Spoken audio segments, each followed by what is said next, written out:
Mandalorian Season 3 gave us a lot of clues on where the story's heading, and now fans are wondering how much of a threat the Empire will be going forwards. Strap yourselves in, guys, because this one particular scene goes a long way in revealing what we can expect. Things have changed. However, they've only painted half the picture. Unorganized remnant warlords. We'll start by looking at what was exactly revealed about the Empire in Season 3, how this does change the landscape going forwards, and then we'll get into some of the crazy leaks and rumours about the Empire in the upcoming shows. And this all comes at a time when the New Republic are arguably at the weakest they've been since their initial formation and the defeat of the Empire. Now, they're very vulnerable, they're struggling to keep control of the galaxy, they're struggling to govern it properly, but on top of that, they're also going through internal struggles on how they should really operate. There seems to be a lot of people involved, all with different ideas about how the Republic should be in this new time, and it's kind of causing a little bit of conflict and they're not really sure on what direction to take. But on top of that, as can be seen with the Delphi Rangers, they do really struggle in terms of numbers to patrol the galaxy and to make sure that law and order is being upheld. So when you add all of that together and then the prospect of war on the horizon, how are they going to cope? And as well as this, you may get some mutuals that choose to take the side of the Empire. You see, because although we believe the New Republic are the good guys, and effectively they are, a lot of people in the galaxy just see them as an alternative version of the Empire, with both sides having their pros and both sides having their cons. When the conflict does kick up, who's to say that some mutuals, some that weren't bothered before, might decide to take the side of the Empire? But with that being said, the Empire on the other hand are very much in a time of transition themselves, although their progression is much more ahead of where the New Republic are. You see, a lot of people from the outside, and all of us viewers up until Season 3, believed that the Empire were just really scattered Imperial remnants, working independently, governed by individual warlords. And for example, Gideon was only in charge of one section of the galaxy, and he may not necessarily be communicating with the other warlords and Imperial remnants that are looking after different sections of the galaxy. Well, this all turns out to not really be the case, because in Season 3 of The Mandalorian, we learned that they are very much connected, and this kind of flew under the radar, but to me, this is one of the most interesting aspects of the season, and that was learning about how the Empire is still operating. And they're doing it through something called the Shadow Council, and that's their way to communicate, that's their way to dictate what their next moves are individually and collectively. They're very much hiding in the shadows from the galaxy to not get the attention of the New Republic, so they get hunted out and defeated or exposed before they're really ready. And at this period in time, they're biding their time to gain resources. They're rebuilding their fleet, their military, and ultimately they're waiting for Grand Admiral Fraun's return to begin enacting their plan, and his job is to primarily take charge of the military and go against the New Republic. Now, of course, before we got all of these crazy Fraun reveals in The Mandalorian Season 3, we did see his initial arrival into the galaxy in the Ahsoka series. Now, Fraun is seen as very much being the cherry on the top of the plan, but none of that would be possible without the groundwork, without the foundations being laid, which is what the other Imperial remnants have been doing. So the big takeaway from Season 3 for me was just how the Empire are doing and how they're operating and how big and how established they really are at this point in time. How much of an empire is Fraun actually going to be returning to? And it turns out it's going to be a lot more than we originally thought. It's certainly a lot more than the New Republic can handle as it is.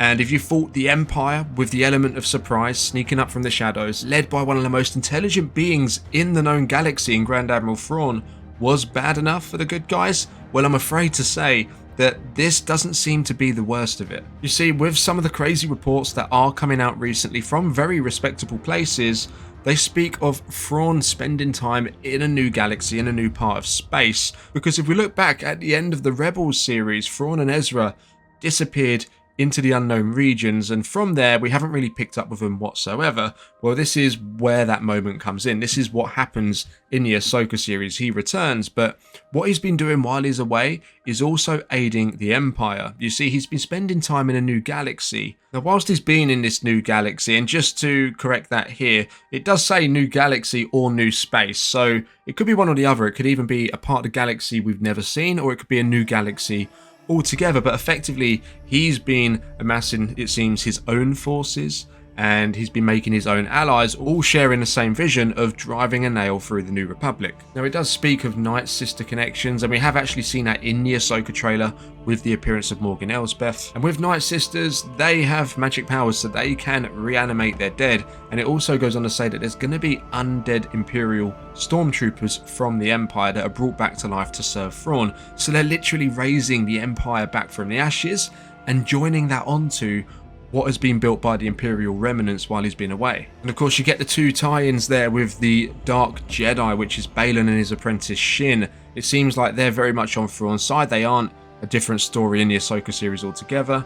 And alongside the Night Sister and an undead Empire, when he finally does return, he's going to have the ability to merge his new assets alongside the Empire's old assets to create some kind of awesome superpower effectively.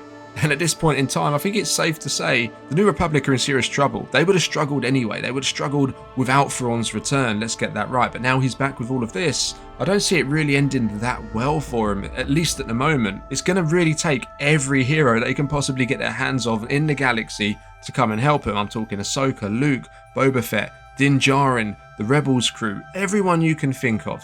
You could even get Cobb Vanth in there to fight for the New Republic at this stage, because they're going to need everyone. And then you've got some potential unanswered storylines from Season 3 with Gideons Clones. Was there more of them up in other facilities on different planets that haven't been destroyed that could play a part in it eventually at some stage? I like to think there would be, because I think that would be a really cool concept. An army of Force-sensitive clone Gideons under the command of the Empire. Now, although the foundations of this were really hinted at in Season 3 of The Mandalorian, and the Empire being as connected as they are goes a long way in helping Fraun realise this vision, because without that, it would have took him a lot longer to achieve dominance over the New Republic. It says that Fraun is likely to return towards the end of the Ahsoka series. So the Ahsoka series, I expect, will really flesh out how the New Republic are doing at this stage a bit more than what we've seen in Mando.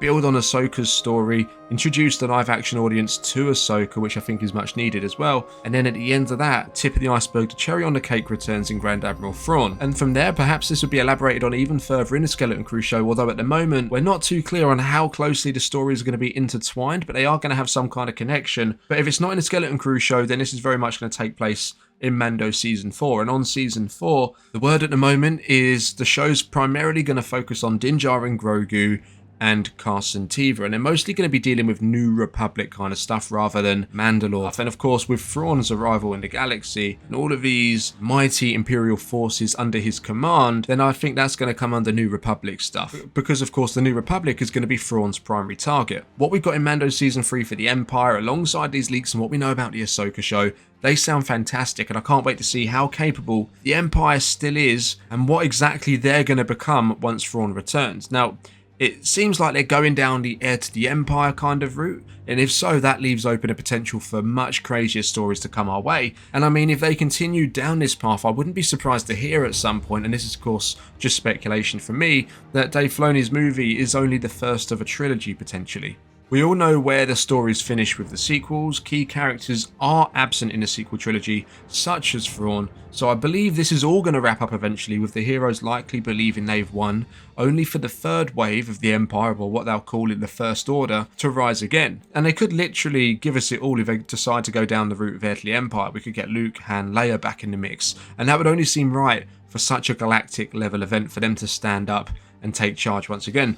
And I think if this is the case, they'll likely try and bridge the gap between the Luke Skywalker in Episode 6 and the Luke Skywalker we got in the sequel trilogy. So I think we're in for one hell of a ride. Whichever way it goes down, this really is the next big thing. And it all starts in the Ahsoka show. So I know some of you are out there, if you haven't watched any other Star Wars media really, apart from The Mandalorian for the most part, and you had reservations about watching the Ahsoka series, then I strongly advise you do give it a go, and I think you'll be pleasantly surprised with how this story is starting to sound. Let me know in the comments, how equipped do you think the Empire are at this point in time to take on the New Republic?